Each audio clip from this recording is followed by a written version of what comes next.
Assalamualaikum warahmatullahi wabarakatuh.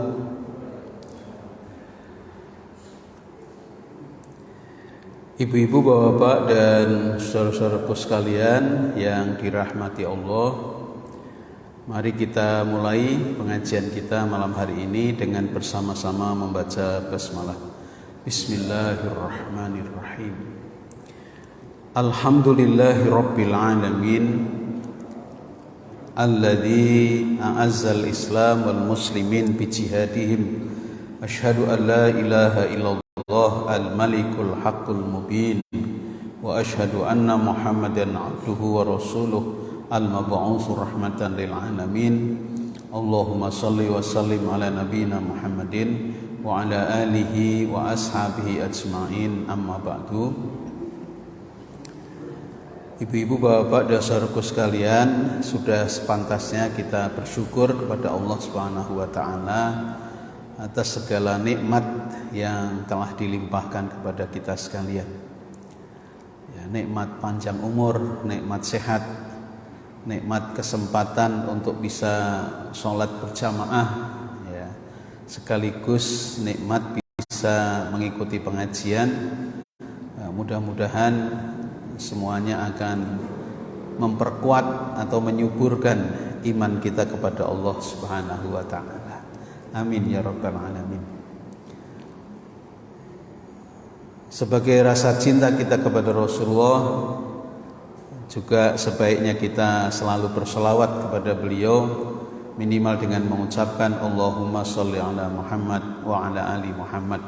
Mudah-mudahan kita bisa mensuri teladani beliau Rasulullah SAW dalam menjalani kehidupan kita sehari-hari.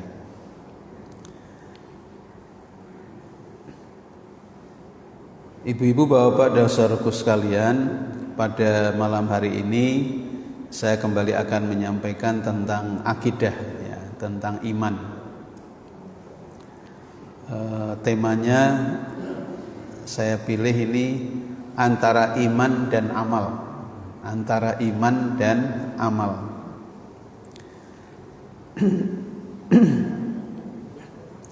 Di dalam surat Al-Baqarah ayat 25, Allah Subhanahu wa taala berfirman, A'udzubillahi minasyaitonir rajim. وَبَشِّرِ الَّذِينَ آمَنُوا وَعَمِلُوا الصَّالِحَاتِ أَنَّ لَهُمْ جَنَّاتٍ تَجْرِي مِنْ تَحْتِهَا الْأَنْهَارُ كُلَّمَا رُزِقُوا مِنْهَا مِنْ ثَمَرَةٍ رِزْقًا قالوا هذا الذي رزقنا من قبل وأتوا به متشابها ولهم فيها أزواج مطهرة وهم فيها خالدون. Yang terjemahannya dalam bahasa Indonesia kurang lebih, dan sampaikanlah berita gembira kepada mereka yang beriman dan berbuat baik. Amanu wa amilus sholihat. Ya.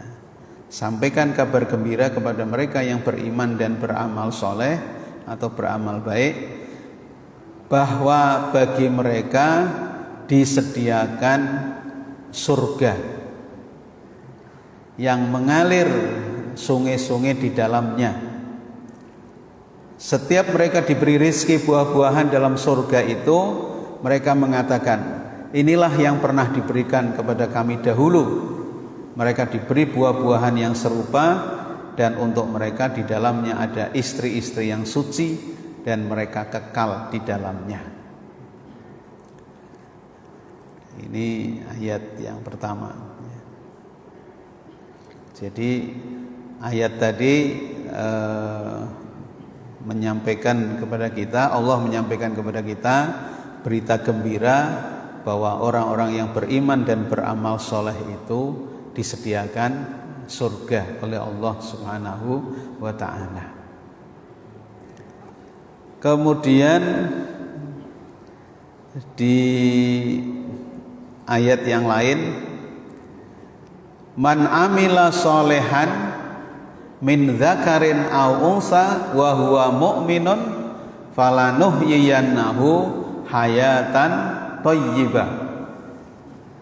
Dan barang siapa yang beramal soleh, baik itu laki-laki maupun perempuan, yang didasari dengan iman kepada Allah Subhanahu wa taala, falanuhyiyannahu hayatan thayyibah, maka dia akan diberi penghidupan yang baik oleh Allah Subhanahu wa taala. Walanadziyannahum ajrohum bi ahsani ma kanu ya'malun, dan mereka akan diberi pahala yang lebih baik dari apa yang mereka lakukan atau mereka kerjakan. Nah, Bapak Ibu yang baik yang dimuliakan Allah, dari dua ayat tadi ya, disebutkan untuk bisa mendapatkan surganya Allah, untuk mendapatkan kehidupan yang baik di dunia maupun di akhirat, itu syaratnya dua, iman dan amal. Iman dan amal. Ayat pertama tadi, kalau dia beriman beramal soleh, maka annalahum jannah, surga. Ayat yang kedua tadi, kalau beriman beramal soleh laki-laki maupun perempuan, maka akan diberi penghidupan yang baik dan diberi pahala yang lebih baik dari amalnya. Nah, itu dua ayat tadi intinya menyampaikan seperti itu. Nah, yang mungkin menjadi pertanyaan, iman yang seperti apa? Ya, iman yang seperti apa yang akan iman dan amal seperti apa yang akan menjadikan disediakan surga dan diberikan penghidupan yang baik? Ya. Yaitu iman ya, yang yakin dalam hati tentang yang gaib ya. Kemudian iman itu dinyatakan dengan lisan, diwujudkan dengan perbuatan. Nah, itu. Jadi iman yang atau keyakinan ya seseorang terhadap yang gaib, yaitu Allah Subhanahu wa taala, kemudian dinyatakan dengan lisan, asyhadu alla ilaha illallah wa asyhadu anna muhammadar rasulullah, terus diikuti dengan perbuatan-perbuatan sebagai konsekuensi dari menyatakan iman itu, sebagai akibat dari pernyataan imannya.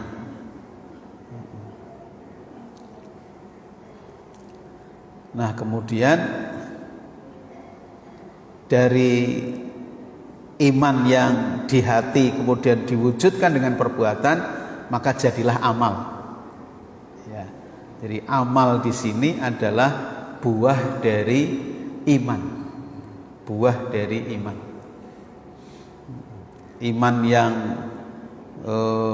mantap, ya, kemudian diikuti dengan konsekuensinya, maka akan melahirkan amal soleh, akan melahirkan amal soleh.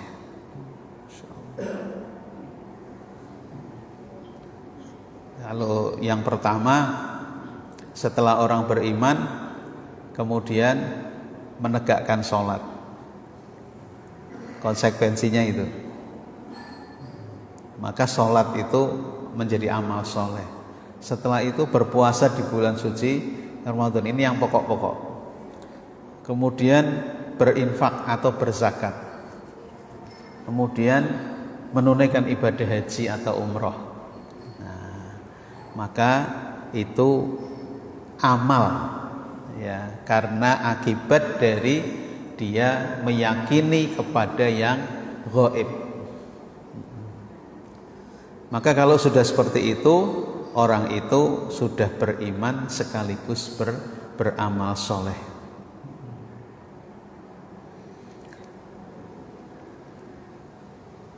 Nah, iman yang bisa membuahkan amal itu harus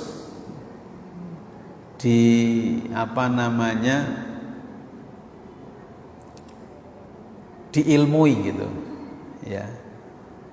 Atau dengan sebelum itu begini, iman tanpa amal itu hampa. Iman tanpa amal itu hampa. Sedangkan amal tanpa ilmu percuma, tidak akan diterima oleh Allah Subhanahu wa ta'ala. Jadi kalau seseorang beriman, maka harus diikuti dengan amal. Amalnya tadi yang sudah ditentukan oleh Allah gitu. Dari mulai yang wajib-wajib tadi, sholat, puasa, infak, zakat, haji itu. Kemudian nanti birrul walidain, ya, berbakti kepada orang tua. Nanti berbuat baik dengan orang lain, ya, menghormati tetangga. Terus begitu. Nah itu iman yang diikuti dengan amal. Maka iman tanpa amal hampa, nggak ada apa-apanya. Sedangkan amal tanpa didasari iman percuma. Kenapa percuma? Karena tidak akan diterima oleh Allah Subhanahu wa ta'ala. Di dalam hadis Rasulullah Shallallahu Alaihi Wasallam pernah menyampaikan, Allah tidak menerima iman tanpa amal perbuatan, dan tidak pula menerima amal perbuatan tanpa iman. Hadis riwayat Tabrani. Allah tidak menerima iman tanpa amal perbuatan, dan Allah tidak pula menerima amal perbuatan tanpa iman. Itu. Makanya kalau kita sudah menyatakan diri beriman, ya berikutnya harus diikuti dengan amal yang sudah dibimbing oleh Allah dan Rasulnya. Dimulai dari rukun iman, kemudian nanti rukun Islam. Nah itu dimulai dari situ, yang pokok-pokok dulu. Nanti baru yang tambahan, yang sunnah, seperti itu. Kalau yang wajib itu istilahnya bangunan pokoknya, ya. Kalau sunnah itu hiasan-hiasannya. Jadi panjenengan bangun rumah, masih ada tembok, jendela, pintu gitu, belum ada hiasan, itu karena baru yang wajib gitu. Nanti kalau kita mengamalkan yang sunnah-sunnah, maka rumah kita itu sudah ada hiasan-hiasannya gitu. Sehingga menjadi indah, ada aksesorisnya, ada tambahan-tambahannya, sehingga rumah itu kelihatan indah. Terus catnya juga dipilih yang bagus, yang serasi, sehingga rumah itu betul-betul menjadi sangat indah dan nyaman, seperti itu.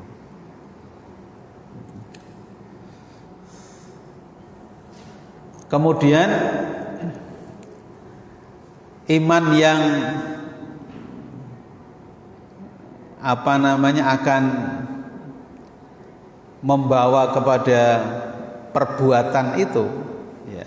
Iman yang berbuah dengan amal soleh itu adalah iman kepada yang gaib, ya, dengan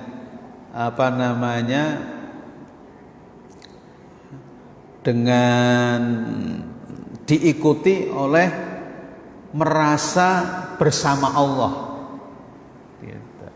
Jadi iman yang akan membuahkan amal itu, kalau orang itu beriman merasa bersama Allah.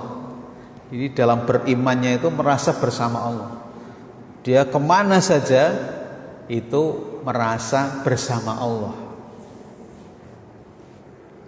Nah, oleh karena itu orang seperti ini, orang yang beriman dengan merasa bersama Allah, dia tidak akan takut menjalani hidup, itu tidak akan takut. Karena dia merasa bersama Allah Subhanahu wa ta'ala. Tidak akan takut menghadapi apa saja, ya bismillah aja. Biasa-biasa saja gitu. Karena dia merasa bersama Allah. Kalau panjenengan pergi misalnya ada bodyguard gitu ya, misalnya kanan kiri ada yang menjaga gitu kan, panjenengan jalannya mantep gitu kan. Karena ada yang menjaga gitu. Ini yang menjaga ini Allah gitu, yang maha super gitu. Nah, oleh karena itu panjenengan atau orang yang seperti ini jalannya itu mantap sekali gitu, tidak ragu-ragu gitu. Nah, itu iman yang merasa bersama Allah. Orang yang beriman merasa bersama Allah Subhanahu wa ta'ala. Terus yang kedua,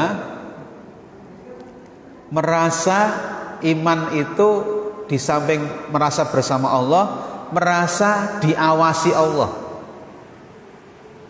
Sehingga orang ini tidak akan berbuat macam-macam gitu, yang melanggar aturan-aturan Allah, yang maksiat, gak mungkin gitu. Kenapa? Karena dia merasa diawasi oleh Allah SWT kapan saja, di mana saja.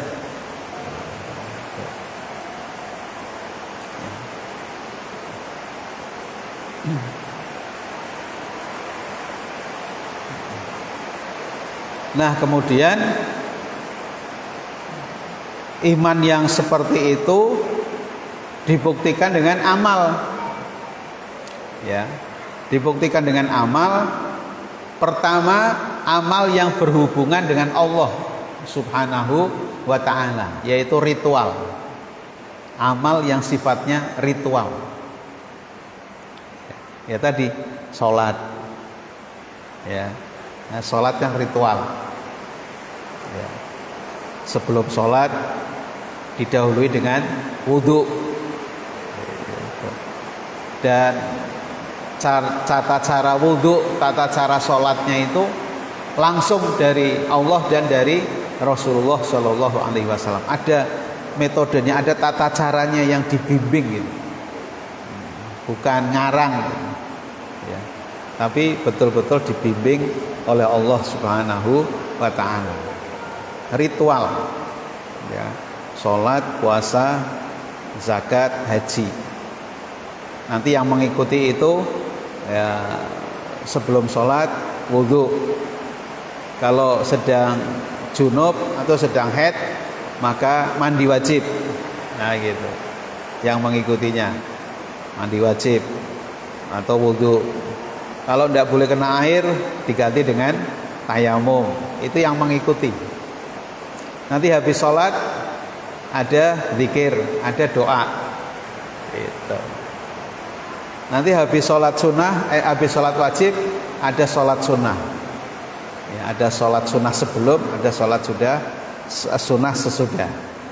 Terus puasa diikuti dengan puasa sunnah, itu ritual. Zakat diikuti dengan infak atau zakat infak sunnah gitu. Haji wajib diikuti dengan umroh ya. Itu seperti itu. Nah, itu wujud amal yang berhubungan dengan Allah Subhanahu wa ta'ala. Kemudian amalnya lagi, amal yang satunya lagi yang berhubungan dengan sesama manusia. Jadi imannya itu dua, merasa bersama Allah, merasa diawasi Allah. Kemudian amalnya dua, amal yang kaitannya dengan Allah dan amal yang kaitannya dengan sesama manusia. Nah, kalau sesama manusia namanya amal sosial. namanya amal sosial.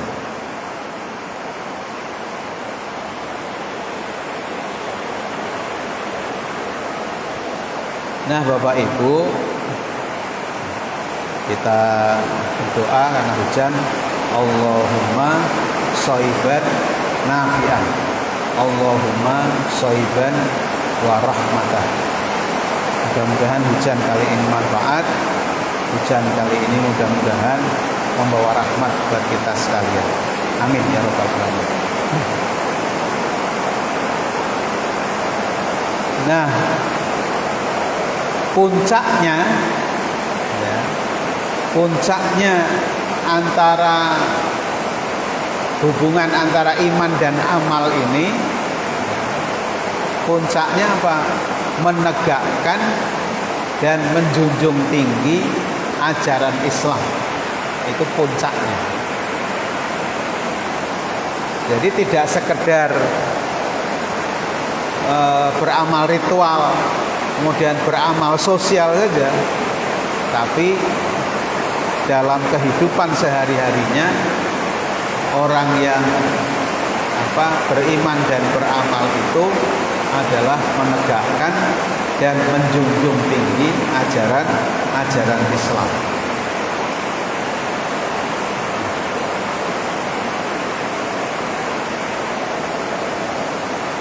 Nah, ini yang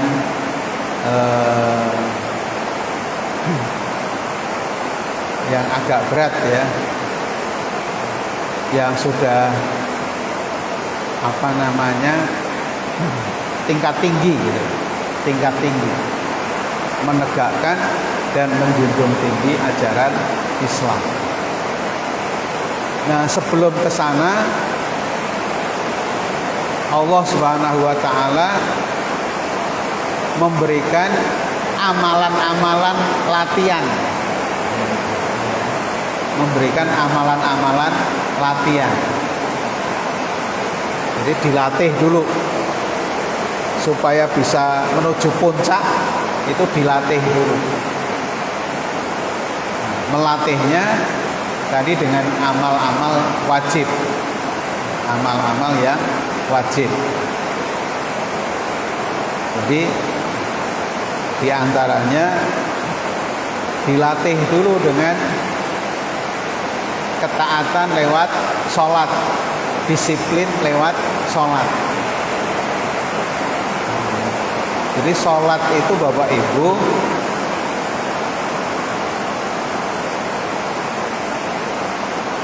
di samping dia kewajiban, itu sebenarnya adalah latihan ketaatan kita kepada Allah Subhanahu wa ta'ala. Coba dia kalau dipanggil Allah mau datang tidak gitu. Itu dilatih. Dan latihannya itu sehari semalam 5 kali. Masya Allah. Istilahnya kalau di tentara itu apel. Ya. Kalau tentara apelnya 2 kali. Pagi, sore. Pagi bagi tugas, sore laporan. Tapi kalau orang beriman, latihannya apelnya 5 kali ya. Subuh, zuhur, asar, maghrib, isya, 5 kali. Luar biasa sekali, 5 kali.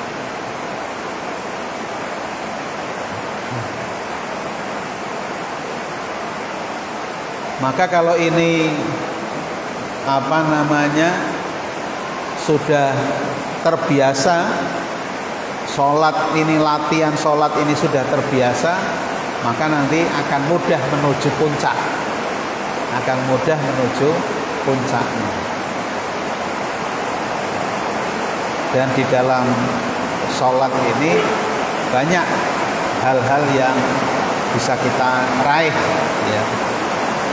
Misalnya ada ayat yang mengatakan inna sholata tanha anil fahsya'i wal munkar.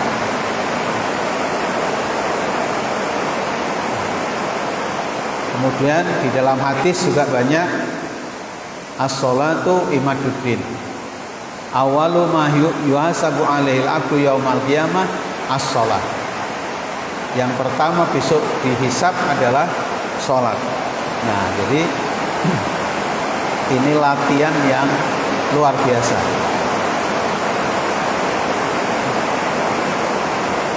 Dan ternyata Bapak Ibu, ini termasuk ibadah yang cukup berat.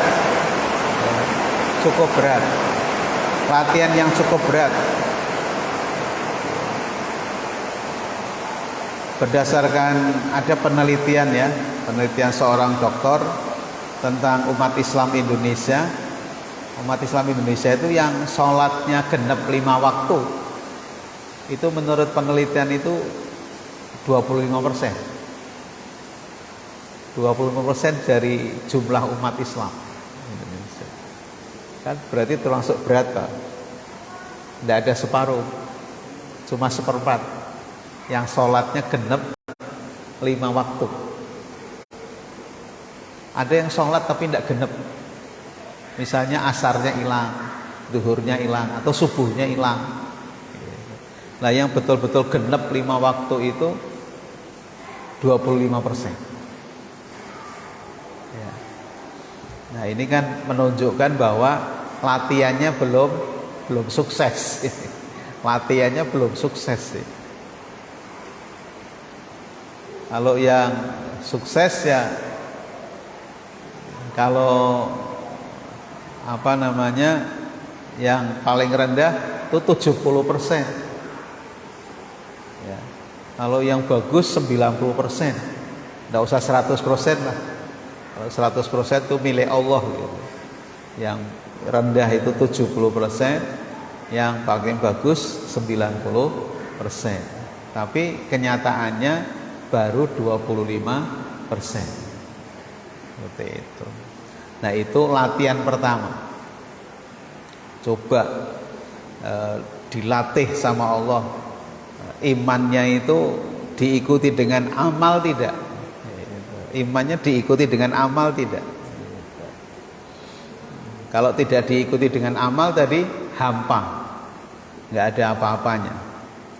Kemudian latihan kedua puasa. Latihan kedua puasa. Disuruh berlapar-lapar. Dia punya makanan, punya uang, bisa beli makanan, tapi dia tidak boleh makan dari mulai subuh sampai maghrib. Wah, itu latihan luar biasa itu. Latihan luar biasa sekali. Ya. Kalau tidak punya, dia tidak makan, mungkin ya terpaksa gitu, terpaksa kuat gitu. Tapi kalau ini punya makanan, punya duit untuk beli makanan, gitu ya.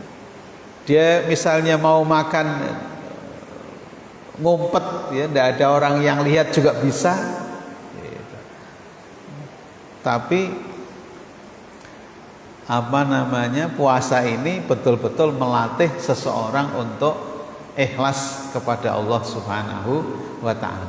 Karena tidak ada yang tahu. Tidak ada yang tahu. Kita ini puasa apa tidak kan tidak ada yang tahu. Maka karena tidak ada yang tahu itu, puasa itu betul-betul latihan ikhlas. Latihan ikhlas.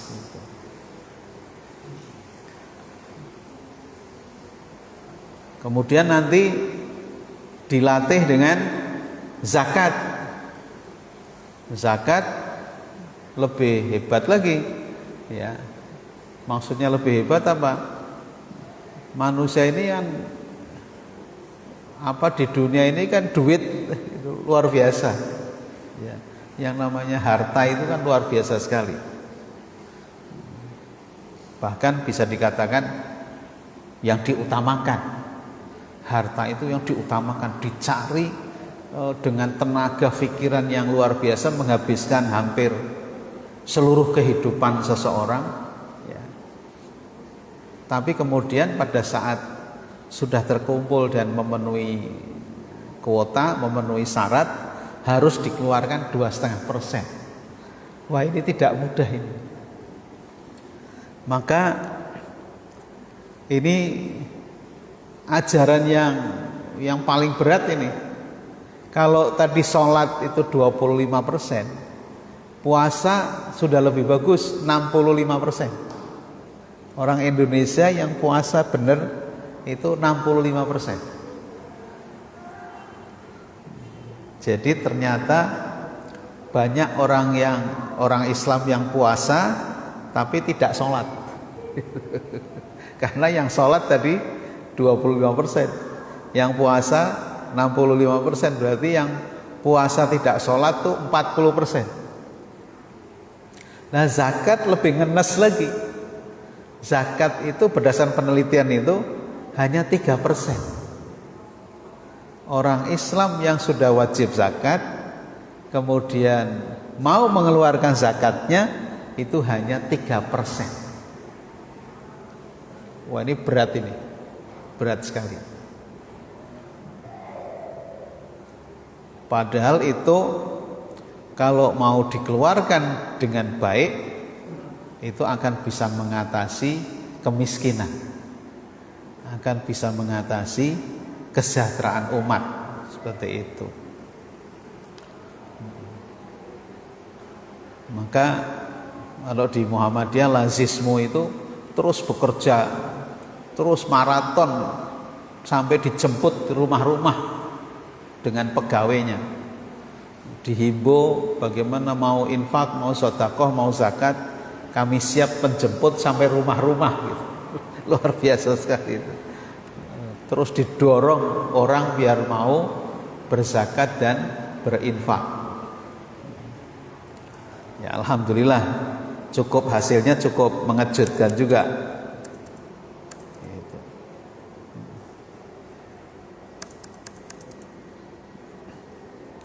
Nah, itu latihan ketiga. Latihan ketiga itu berkaitan dengan harta. Dan ini paling berat. Buktinya dari hasil penelitian hanya 3%. Kemudian latihan yang keempat yaitu pergi haji. Jadi orang Islam itu biar tidak, wawasannya tidak sempit, kemudian yang mampu diwajibkan haji supaya punya wawasan yang luas, melihat manusia seluruh dunia ya, melihat berbareng-bareng melakukan ibadah manusia seluruh dunia, hampir seluruh suku dan seluruh bangsa di dunia ketemu di Mekah Al-Mukarramah. Masya Allah, luar biasa sekali. Itu haji itu luar biasa sekali. Itu istilahnya seminar internasional, kalau bisa dikatakan seperti itu, pertemuan internasional. Kalau tidak ada pandemi, itu setiap tahunnya yang dari luar negeri itu 6 juta manusia, itu yang dari luar negeri, belum yang dari sekitar Mekah, Madinahnya ya, tidak terhitung ya. Karena orang Mekah Madinah juga dibatasi, Pak. Orang Mekah Madinah itu tidak bisa haji tiap tahun, dia dibatasi 5 tahun, paling cepat 5 tahun ya. Jadi tidak bisa, walaupun di Mekah tidak bisa setiap tahun haji gitu. Dia harus daftar dulu, bayar. Saya tanya waktu terakhir tahun 2018, saya berangkat haji yang terakhir itu, saya tanya bayarnya berapa? Ada TKW, TKI Indonesia yang sana haji ketemu, saya tanya 25 juta Pak. Kalau uang Indonesia 25 juta bayar. Dan itu 5 tahun. Kalau belum 5 tahun tidak boleh haji. Maksudnya sudah pernah haji, kemudian mau haji lagi, itu jaraknya 5 tahun. Maka TKI atau TKW kalau ke sana 2 tahun kan, kontraknya 2 tahun. Nah, kalau juragannya bagus, dia dihajikan pada tahun kedua. Nanti kalau dia di kontraknya diperpanjang, baru 5 tahun berikutnya boleh haji. Jadi tidak setiap tahun. Nah, kalau latihan-latihannya berhasil,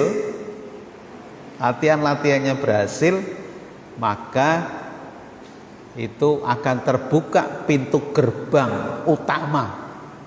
Nah, jadi pintu gerbang utama apa? Tadi puncaknya yaitu menegakkan dan menjunjung tinggi ajaran Islam. Atau dalam istilah yang lebih pendek, menjadi orang yang mau berdakwah gitu. Menjadi orang yang mau berdakwah. Jadi tidak hanya untuk dirinya saja, tapi dia punya tanggung jawab, ya, punya rasa tanggung jawab untuk menyebarkan dan mensiarkan Islam. Merasa punya tanggung jawab. Ini tanggung jawab, saya merasa punya tanggung jawab terhadap ini. Oleh karena itu kemudian dia bergerak ya untuk menegakkan dan menjunjung tinggi ajaran Islam. Lah inilah puncak dari iman dan amal. Puncak dari iman dan amal. Jadi orang kalau sudah beriman dan beramal, itu baru masuk latihan, puncaknya adalah kalau dia mau sudah berdakwah. Sudah mau mendakwahkan Islam.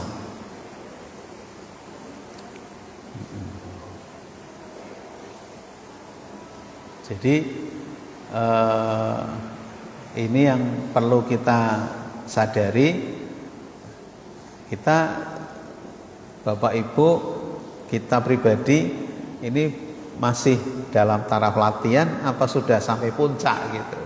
Nah, kita harus berusaha dengan iman dan amal kita itu sampai puncaknya, ya, yaitu mau mendakwahkan ajaran Islam. Ayatnya, wal takum minkum ummatun yad'una ilal khair wa ya'muruna bil ma'ruf wa yanhauna 'anil munkar wa ulaika humul muflihun. Dan di antara kamu hendaklah ada orang-orang yang berdakwah, mengajak kepada kebaikan, beramar ma'ruf nahi mungkar, dan mereka itulah orang-orang yang akan mendapatkan kemenangan, muflihun. Nah, Bapak Ibu, demikian yang bisa saya sampaikan ya tentang akidah yang temanya adalah antara iman dan amal soleh. Nah, mudah-mudahan kita sudah berada pada puncaknya, yaitu agama itu tidak hanya untuk diri kita saja, tapi agama itu sudah kita punya rasa tanggung jawab untuk menyebarkan, mendakwahkan agama ini ke semua pihak gitu. Ke semua pihak dalam segala kesempatan. Seperti itu. Nah, mudah-mudahan kita diberikan kekuatan, diberikan kemampuan oleh Allah bisa sampai semacam itu. Demikian yang bisa saya sampaikan. Terima kasih atas perhatiannya. Mohon maaf atas segala kekurangannya. Masih ada waktu enggak? Udah habis ya? Ya, masih ada waktu sedikit, 4 menit. Monggo barangkali ada yang mau dikomentari, ditanyakan, silahkan.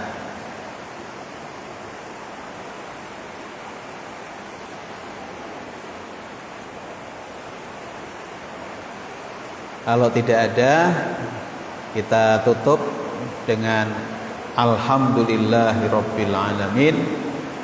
Subhanakallahumma wa bihamdika asyhadu an la ilaha illa anta astaghfiruka wa atubu ilaik. Wassalamualaikum warahmatullahi wabarakatuh.